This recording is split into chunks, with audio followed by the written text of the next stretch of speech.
কবি তসলিমা নাসরিনের কবিতা লজ্জা। পূর্ণিমাকে ধর্ষণ করছে 11টি মুসলমান পুরুষ ভর দুপুরে। ধর্ষণ করছে কারণ পূর্ণিমা মেয়েটি হিন্দু। পূর্ণিমাকে পূর্ণিমার বাড়ির উঠোনে ফেলে ধর্ষণ করছে তারা। পূর্ণিমার মাকে তারা ঘরের খুঁটিতে বেঁধে রেখেছে। চোখ দুটো খোলা মার। তিনি দেখতে পাচ্ছেন তার কিশোরী কন্যার বিস্ফোরিত চোখ, যন্ত্রণায় কাতর শরীর।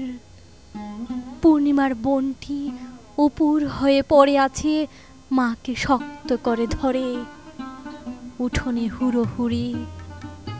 পূর্ণিমার মা পাথর কণ্ঠে মিনতি করছেন, বাবারা একসাথে না, একজন একজন কইরা যাও ওর কাছে। 11টি উত্তেজিত পুরুষাঙ্গে তখন ধর্মের নিশান উঠছে।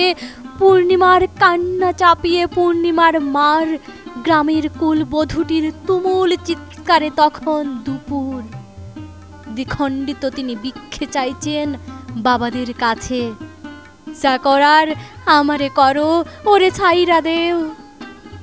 মুসলমানেরা পূর্ণিমাকে ছেড়ে দেয়নি, পূর্ণিমার মাকেও দেয়নি, 6 বছর বয়সী ছোট বোনটিকেও দেয়নি। কেন দেবে? সবাই যে ওরা হিন্দু। ধন্যবাদ। অবশ্যই ভিডিওটি ভালো লাগলে লাইক, শেয়ার এবং সাবস্ক্রাইব করতে ভুলো না এবং সুলতার পেজটিকে শেয়ার করে দিও।